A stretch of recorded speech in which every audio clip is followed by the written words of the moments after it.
Hello everyone, welcome to మన ఆంధ్ర అమ్మాయి. ఈరోజు రెసిపీ టమాటో పికిల్. చాలా ఫాస్ట్గా క్విక్గా 10 మినిట్స్లో చేసేసుకోవచ్చు.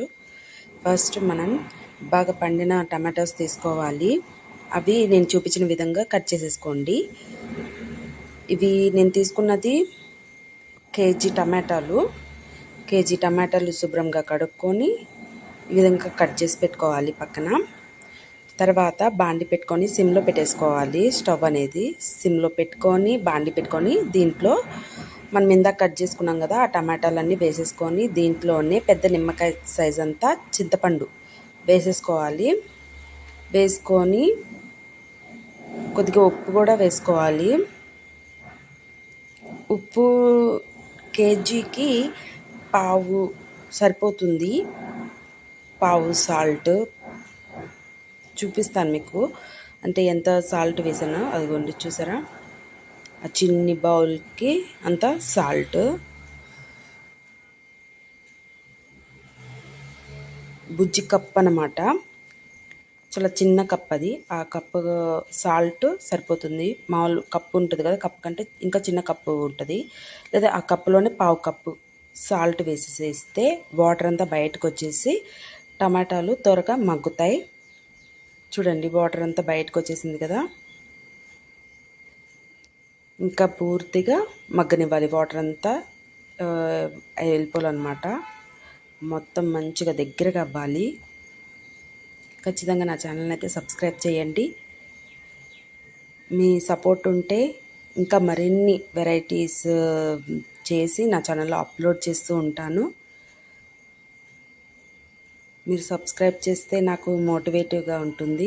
ప్లీజ్ సబ్స్క్రైబ్ చేయండి, లైక్ చేయండి, ఖచ్చితంగా కామెంట్ చేయండి, షేర్ చేయండి. కొద్దిగంత పసుపు కూడా వేసాను, పావు టీ స్పూన్ పసుపు వేసాను. వేసి చూసారా, ఇందాక వాటరీగా ఉంది కదా, ఇప్పుడు మొత్తం దగ్గరగా అయిపోయింది. బబుల్స్ వస్తున్నాయి చూసారా, దగ్గరగా అయిపోయింది. ఈ విధంగా అయినప్పుడు మనం స్టవ్ ఆఫ్ చేసుకోవడమే. చూడండి ఏ విధంగా అయిందో ఒకసారి మీరు క్లారిటీగా. దగ్గరగా అయిపోవాలన్నమాట. అప్పుడు దాకా మనం ఉడికించుకోవాలి. వాటర్ ఉండకూడదు, పేస్ట్గా అయినట్టుగా ఉడికిపోతుంది. అదే మనం దీన్ని పేస్ట్ కూడా చేయక్కర్లేదు. ఇప్పుడు నేను దీంట్లో మెంతులు, ఆవాలు, జీలకర్ర, మెంతులు పావు, ఆవాలు జీలకర్ర వచ్చేసి 2 టేబుల్ స్పూన్ తీసుకున్నాను. ఫ్రై చేసేసి పౌడర్ చేసి పెట్టుకున్నాను. దీంట్లోనే కప్పు రెడ్ చిల్లీ పౌడర్ వేసుకున్నాను. అంతా కలిపేసుకున్నాక దీంట్లోనే అదే కప్పు నూనె, తాలింపు వేసుకోవాలన్నమాట. అదే కప్పుతో నూనె వేసుకొని దాంట్లో తాలింపుకి చూసారు కదా, చిన్నులపాయ, ఎండుమిర్చి, తాలింపు గింజలు అన్నీ వేసేసుకొని కలిపేసుకొని ఇంకా ఊరబెట్టుకోవడమే. మనకి నూనె ఊరే కొద్దీ నూనె అనేది పైకి తేలుతుందనమాట.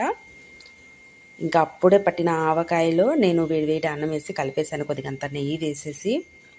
టేస్ట్ అయితే అప్పుడే పట్టిన ఆవకాయలో ఆ విధంగా తింటే చాలా టేస్ట్గా ఉంటుంది. మీరైతే ఖచ్చితంగా నా ఛానల్ని లైక్ చేయండి, షేర్ చేయండి, సబ్స్క్రైబ్ చేయండి. మీరు నా ఛానల్కి సపోర్ట్ చేస్తే ఖచ్చితంగా ఇలాంటి వీడియోస్ మరిన్ని మంచి రెసిపీస్ అనేవి నా ఛానల్లో అప్లోడ్ చేస్తుంటాను. ఇంతవరకు చూసినందుకు థ్యాంక్స్ ఫర్ వాచింగ్.